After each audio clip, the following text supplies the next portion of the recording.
This is the Uptick Newswire Stock Day podcast, sponsored by InvestorsHangout.com and Equities.com.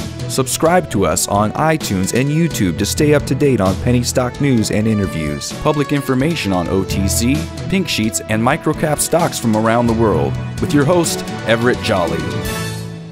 On today's show, I'm bringing back a returning guest, and I tell you, this is one of the companies that I liked back in 2017. Matter of fact, they won one of our Uppy Awards last year as the best scientific medical product. At that time, their stock was trading around $6.50, and I told the CEO at our show that you guys are grossly undervalued, that fair value of your stock was $14 a share. We're talking no other than PDEX Inc. You can find them on the NASDAQ under the ticker symbol PDEX. And with us today, we're very fortunate to have him, is the CEO and president of the company, Mr. Rick Van Kirk. Rick, welcome back to the show. Thank you very much. I appreciate the opportunity to come on, Everett. You know, some of your clients are Boeing, Medtronic, NASA. All that being said, I'm sure that added to your bottom line of $6.9 million. You guys blew it out this quarter.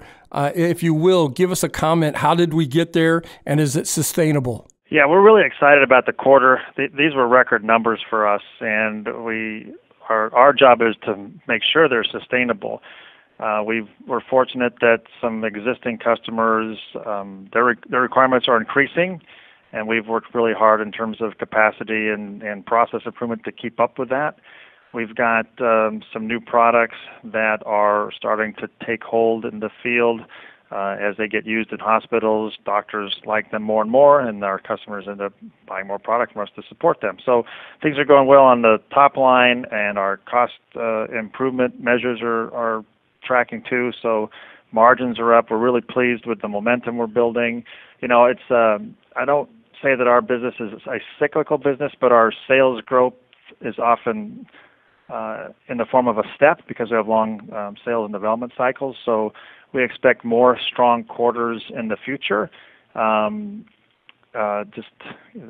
might not be the rapid growth we saw this quarter, but a slow, steady growth as we continue to build this thing. For my listeners, what PDEX Inc. does, they do it better than anybody else out there.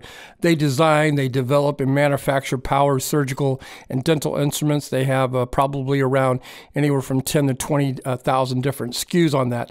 How do you plan to drive more growth of your business, whether it be domestic or internationally? We're doing a several-pronged approach here. We're continuing to develop new products and some technology. In addition to that, new accessories to our current products, things that other people have not been able to develop or supply yet. So we think that'll make us even more competitive out in the marketplace.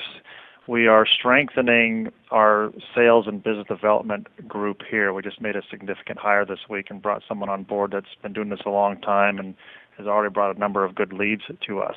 The other thing that we're trying to do, I really want to emphasize also our ability to provide engineering services and QA and regulatory services. A lot of startups and even some of the big companies maybe don't have the resources available to design a product or a design for manufacturing project or an FDA registration, and we've been able to help people with that. And that's a part of the business that I would really like to pay attention to and grow. It's short lead time, it's switch-on business.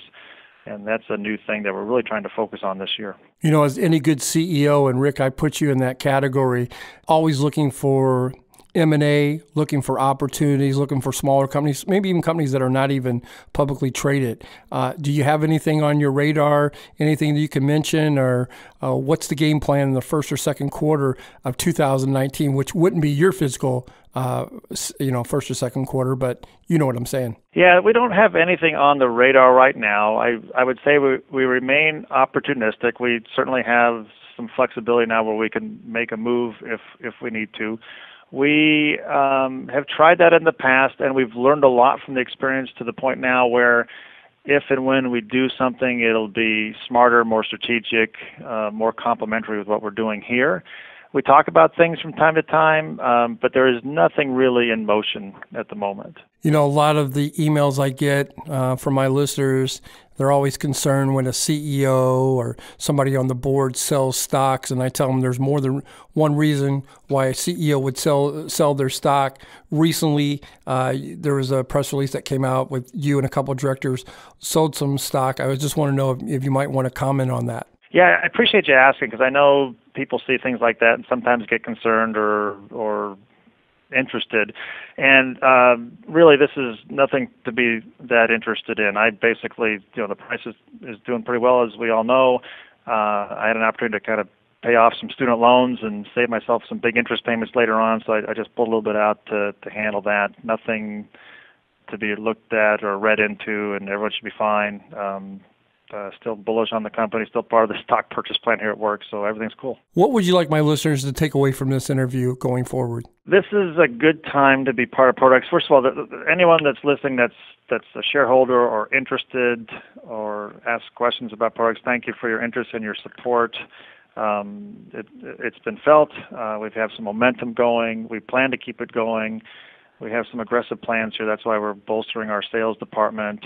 I would say, be patient, because, like I said, it's kind of a step function with our sales growth with some of the development cycles and things like that. But we're on that track, and we expect to have a nice, long, successful run at this. Well, I want to thank you for coming on my show. Like I said, you was on the show back in August.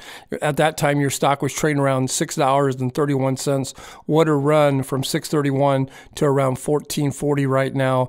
I wish you nothing but continued success. Hopefully, you'll come back on the show here in about 30 or 40 days.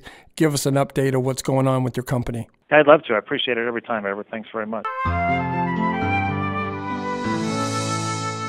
This program is entirely sponsored and produced by Uptick Newswire, LLC, which is responsible for the content. The opinions and information provided on this program are those of the guests and those of the respective companies they represent, and do not necessarily reflect those of the staff or management of Uptick Newswire. Uptick Newswire encourages all listeners of this program to do their due diligence and research when determining investment strategies that will work for them, or to seek the assistance of an investment professional. The guests of this program may have paid for its distribution and are not directly affiliated with Uptick Newswire or this station.